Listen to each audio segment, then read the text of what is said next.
ओम श्री गुरुभ्यो नमः।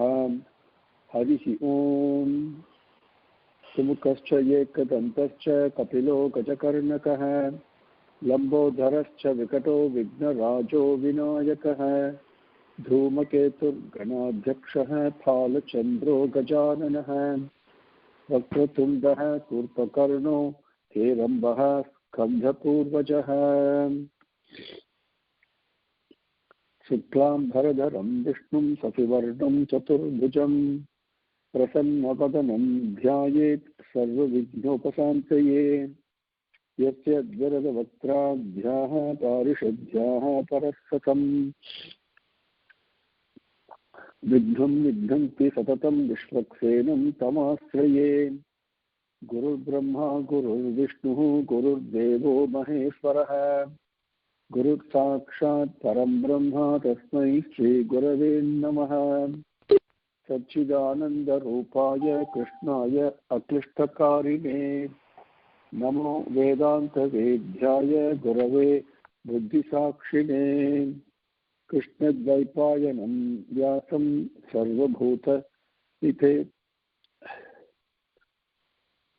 सर्वभूतहिते रतं वेदाक्षभास्करं वन्दे समाधिनिलयं मुनिं जन्माद्यस्य यतः अन्वयात् इतरतश्च अर्थेषु अभिघ्नः स्वराट् तेने ब्रह्महृदा आदिकवये मुह्यन्ति यत्सूरयः तेजोवारिमृगां यथा विनिमयो यत्र सर्गो मृषा धाम्ना स्वेन सदा निरस्तकुहकं सत्यं परं धीमहि धर्मः प्रोचितकैतवोऽत्र परमो निर्मत्सराणां सतां वेद्यं वास्तवम् अत्र वस्तु शिवदं तापत्रयोन्मूलनं श्रीमद्भागवते महामुनिकृते किं वा परैरीश्वरः सद्यो हृदि अवरुध्यतेः अत्र कृतिभिः शुश्रूषिभिः तत्क्षणात् निगमकल्पतरोर्गलितं फलं सुखमुखात् अमृतद्रवसंयुतं पिबत भागवतं रसमालयं मुहुरहो रसिकाः भुवि भावुकाः यं प्रव्रजन्तम् अनुपेतम् अपेतकृत्यं द्वैपायनो विरह कातर आजुहाव पुत्रेति तन्मयतया तरवः अभिनेदुः तं सर्वभूतहृदयं मुनिमानतोऽस्मि यः स्वानुभावम् अखिलश्रुतिसारम् एकम् अध्यात्मदीपम् अतितितीर्षतां तमोन्धन संसारिणां करुणयाः पुराणगुह्यं तं व्याससूनुम् उपयामि गुरुं मुनीनां नारायणं नमस्कृत्य नरं चैव नरोत्तमं देवीं सरस्वतीं व्यासं ततो जयम् उदीरयेत्। Now with Bhagavan's grace, we are partaking a brief summary of Skandhams 1, 2 and 3 after having taken up Pravipatartham word by word meaning for the slokangal in these three Skandhams. Before we move forward to Skandham 4, it is appropriate to review what has been covered in Skandhams 1, 2 and 3 on a summary basis to refresh our mind, our understanding and reinforce some of the teachings and the experiences that we had when we were going through these Skandhams earlier. And this will lay the foundation for what is coming next from Skandham 4 onwards. Now, Skandham 1 summary, we concluded with Bhagavan's grace yesterday. Today we will take up a summary review of Skandham 2. Skandham 2 is probably the shortest Skandham among all the Skandham in Srimad Bhagavatam, composed by Bhagavan Vyasamuni. Now, the summary topics that with His grace we will take up, or there are 6 of them we will take up: Dhyana Vidhi, then Dharana practice, Sk2, prayer of Sukha, Brahma Narada Samvadam, Paratattva Nirnayam. What is the truth that is present in creation? And then Bhagavata Lakshanam, the Purana Lakshananga. In those 6 we will take up. We will start with Dhyana Vidhi.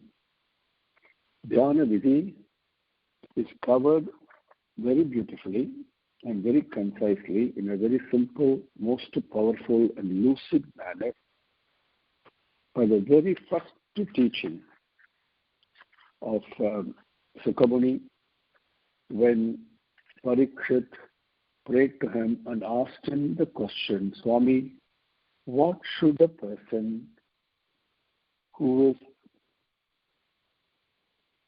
facing the onslaught of death, is aware of the oncoming end, what should he engage himself in? What should his mind dwell upon? What is his highest duty? What is the one thing he should do now that he knows the end is coming near? And then Sukas answered, and this is the Dhyana Vidhi. In a very simple manner it is given.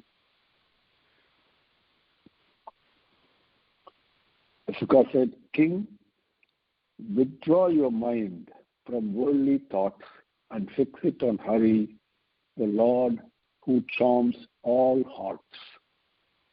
I will instruct you in the wisdom of the divine, the Bhagavata Tattva. Listen to it with all your heart. There is no activity holier than that. There can be no greater spiritual exercise or discipline or vow. That is the Dhyana Vidhi. Now, if you look at, drawing the mind from worldly thoughts. Number 1, withdraw the mind from worldly thoughts. Then fix it on Hari. That's all he's talking about. That's all Dhyana Vidhi is, the rule, the basic rule.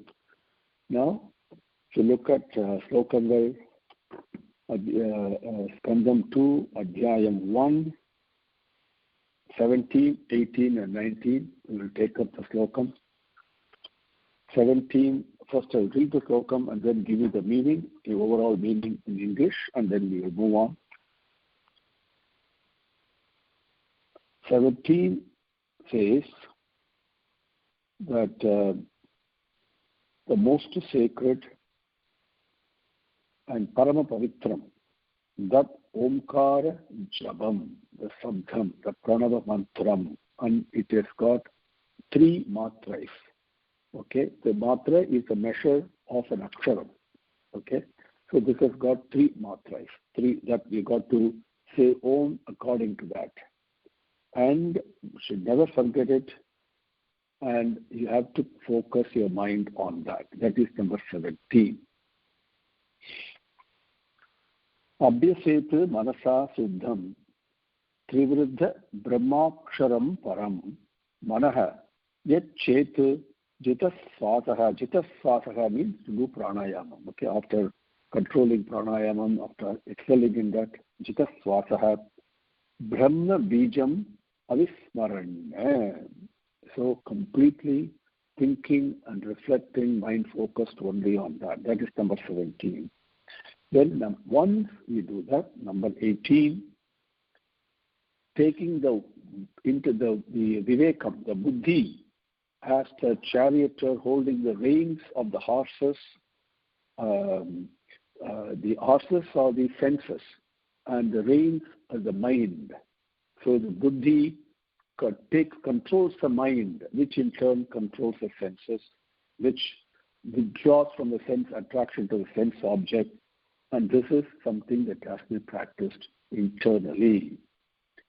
And again, because the mind will resist based upon all the previous residual tendencies, but slowly, steadily, again and again, this practice must be employed. The buddhi must control the mind, and the mind must pull the senses from the sense objects.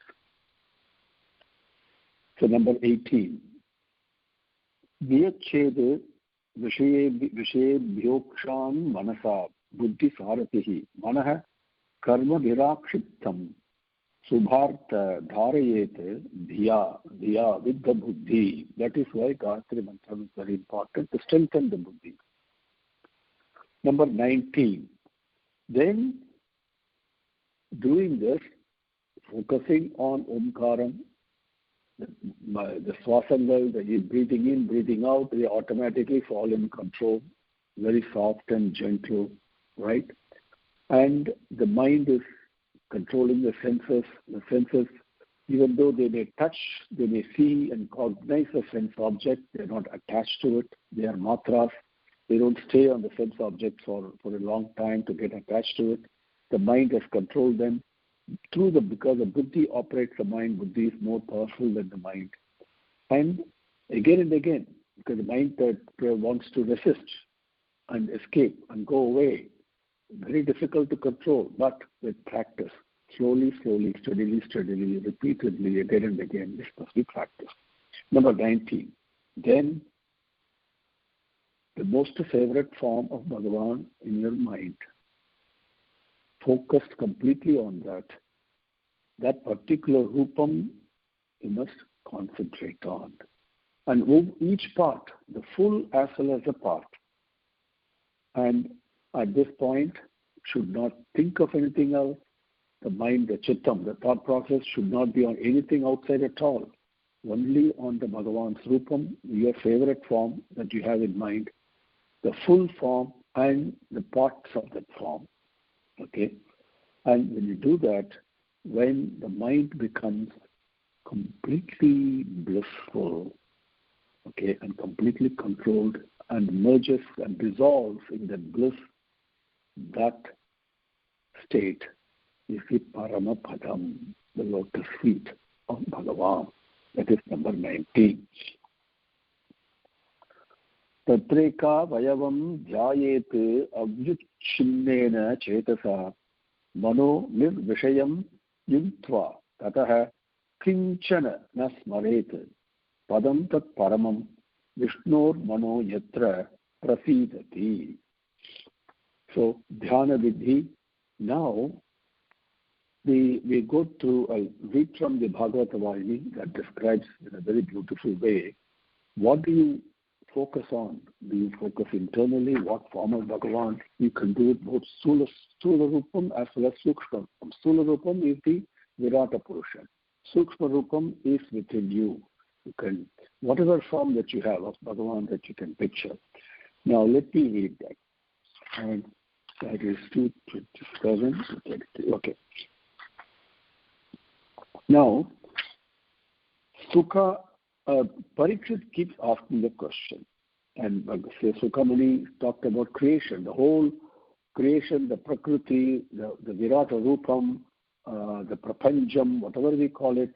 That's a form of Bhagavan. It is a form of Bhagavan. It is Bhagavan only. It is another form. That the way yours is a form and mine is another form. It's exactly that. And so when Sukamuni started describing and how Satyarupa and Manu together approached Bhagavan of the Brahma and then inquired what they had to fulfill, Brahma replied with a smile, be mates of each other, beget and people the earth. So equipped with that authority, they fill the earth with people, said the sage Sukha to the king. The king intercepted. He said, Swami, I have learned from my own experience that the origin of all sadness and sufferings and the grief in this world is infatuation, moham. When you're talking about Satyarupa and Manu, people the earth. So this is basically infatuation, moha. I have no desire to hear about these matters. Please tell me how I can overcome infatuation, delusion, attachment. See, I have only a few days left in these last days. What exactly has man to do? Which name does he have to keep constantly in mind so that he can avoid forever this round of birth and death? Tell me these things, he pleaded. Sukha was very much delighted because when a teacher gets an appropriate pupil, oh my God, it is so pleasurable. Very much delighted. He replied, King, you are a spiritual soul. You serve sages with devotion. This large gathering of monks, ascetics, and sages is proof of your meritorious act, because it doesn't usually congregate in any place. But the king interrupted him. No, Swami, no. I'm a great sinner. I have no trace of spiritual progress in me. If I had the least merit, if I had served the sages devotedly, I would not have become the target for the curse of the Brahmin. The fortune that I now enjoy, namely the company of these great sages and the chance of adoring your feet, Swami, is a consequence of the meritorious acts, the punyangal done by my forefathers. I know fully well my activities have not contributed to it. The grace of Shyama Sundara showered on my grandparents is the cause. Had it been otherwise, can persons like me who are sunk in the well of samsara, immersed in the vain pursuit of sensory pleasure, who do not contemplate for a moment the true, the eternal, and the pure, can we ever hope to see before us in concrete form your presence, Swami? You are ever roaming in the silences of the forest unknown to man. Really, it's an unattainable piece of good fortune. All this is due to the blessings of my grandparents and the grace of Krishna, and not to anything else. You are full of affection for me, so you attribute this to my own merit.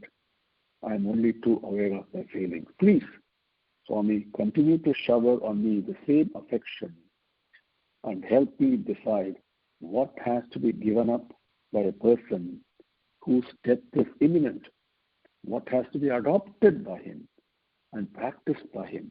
Advise me this and make my days worthwhile. You alone can solve this for me. Relate to me the Bhagavata, as you said you would.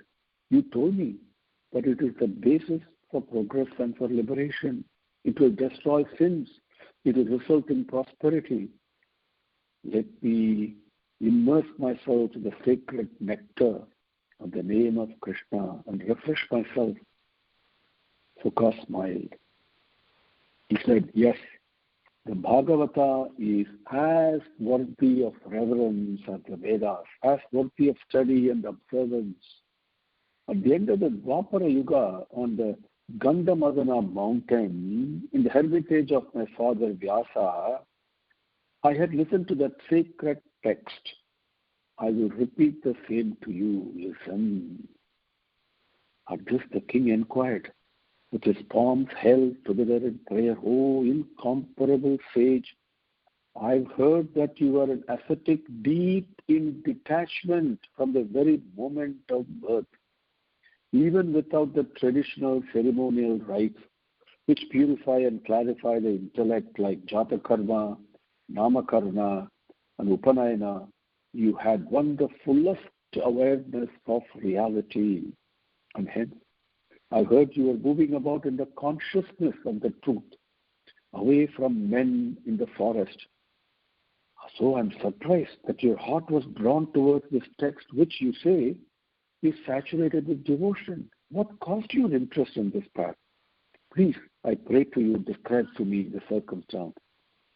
Sukha started explaining with a calm, unruffled countenance. He said, "Yes, I am beyond prescriptions and prohibitions. I am in unbroken mergence in the attributeless Nirguna Brahma. That is the truth about me.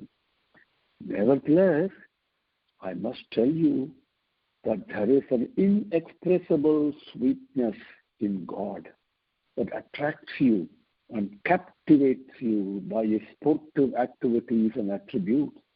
I must confess also that I have listened to the description of the beauty and the sweetness of Bhagavan. My mind delighted in hearing and reading the glories of God, manifesting his divine attributes through each of these. I could not remain at peace. I exulted like a mad man, thrilled by the bliss I derived from listening and reading.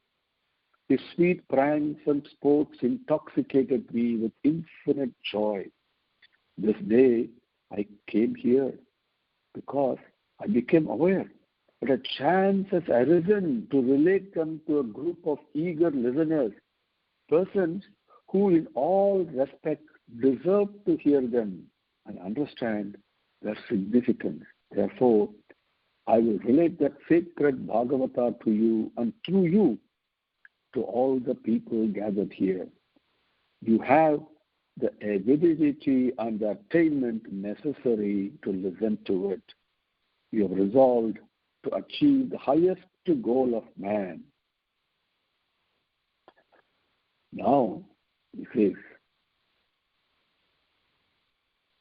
then he talks about the one people who listen to this narrative with earnest devotion, not just listen, but with earnest devotion and reflect upon its value and significance and act according to the light it sheds on their minds, they will merge in the bliss of which Vasudeva is the embodiment, he said.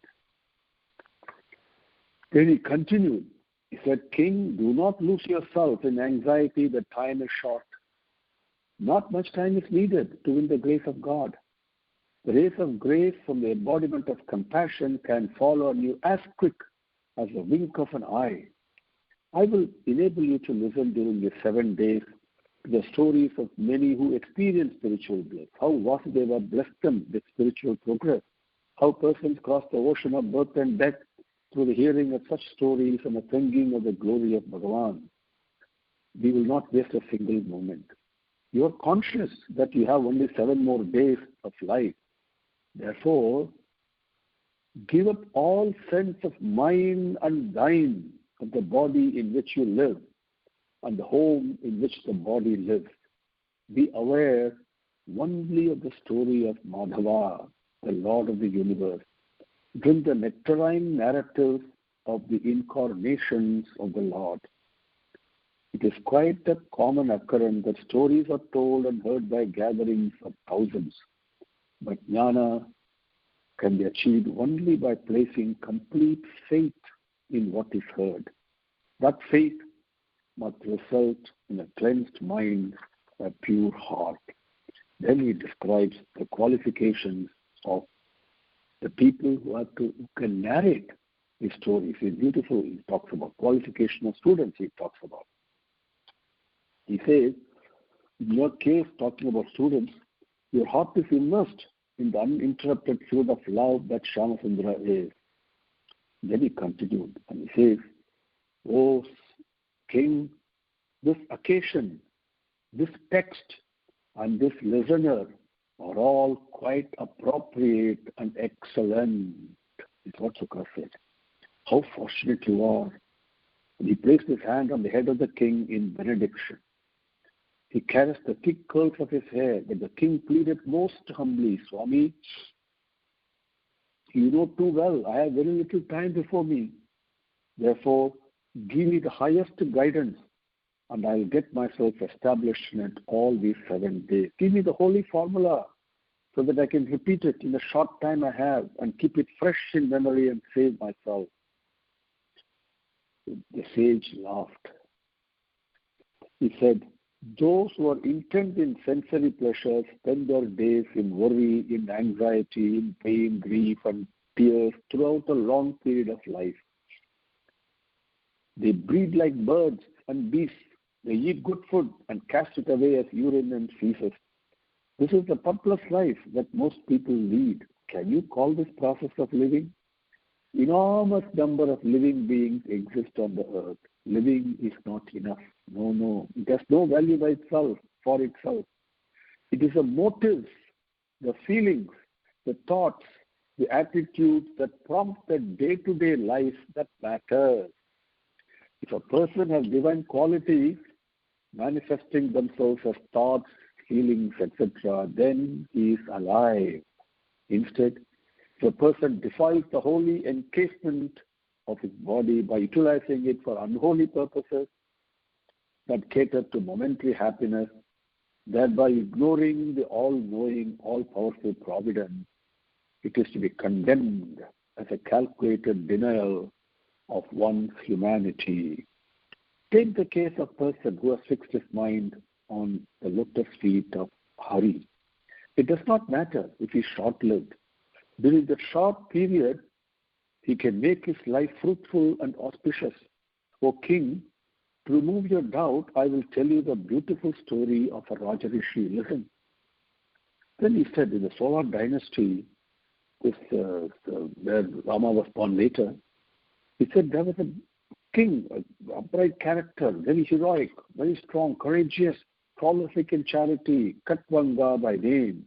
He had no one equal to him, no one would challenge him. In the meantime, the wicked Daityas and Danavas, they mustered their forces and fought with the Devas. The Devas were afraid of being overwhelmed, so they realized their weakness and came down on earth and sought the help from King Katvanga. King was also longing for adventure of battle, so he collected his bow and then proceeded to a scene of war. There, he shook the hearts of Daityas and Danavas by the sheer terror of his valor. The enemy fled in panic, unable to withstand the terrific onslaught. Since it's immoral to subject a fleeing foe to hot pursuit, Katvanga desisted from further clashes.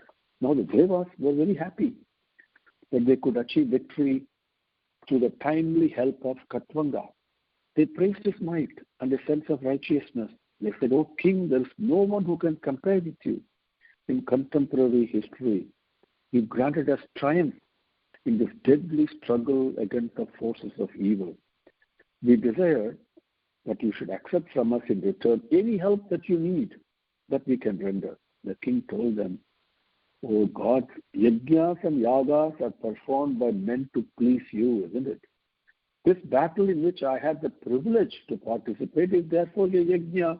So far as I'm concerned, what else do I need from you than this grace that you have showered on me, given me this opportunity? This is adequate boon. So he fell at the feet of Devas like this. But they were not satisfied with his reply. The gods compelled him to ask something, some boon from them. Though he had no mind to ask anything, he was forced to frame some wish, since he felt he would not be left alone. At last he said, O God, Devas, reveal to me how many more years I shall live. Only then can I decide which boon I can ask from you. Now Indra, the monarch of the gods, is all-knowing. And so without a moment's delay, he replied, O king, your span of life is very nearly over. You can live only for one more muhurta. On hearing this, Katvanga said, Oh, I have nothing to ask. I do not need anything. I feel that all the pleasures of this world and the next are trifles to be discarded. I will not enter again the flesh of sensory pleasure. Give me the boon of attaining the sublime presence of Bhagavan, from which there is no return, for which all life is dedicated. Then he sat with closed eyes, repeating the name of God, and at the end of the muhurta, he achieved the lotus feet of Hari.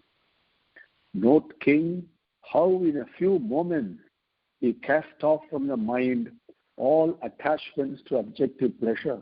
Katvanga was thus able to reach the Paramapadam, the lotus feet of Bhagavan, where fear dare not approach. King, you have 7 days, while he had a few minutes only. Therefore, you have no reason to be anxious. During these days, purify your inner consciousness by attentively listening to the best and the holiest narrative of the manifestation of Bhagavan, Bhagavata Tattva. During these days, purify your inner consciousness by attentively listening to the best and the holiest narrative of the manifestation of Bhagavan, the fundamental Dhyana Vidhi. With Bhagavan's grace, we will continue tomorrow. Om Sri Gurubhyo Namaha Harihi Om Samastalokaha Sukhino Bhavantu Samastalokaha Sukhino Bhavantu Samastalokaha Sukhino Bhavantu Om Tantik Tantik Santihi Harihi Om.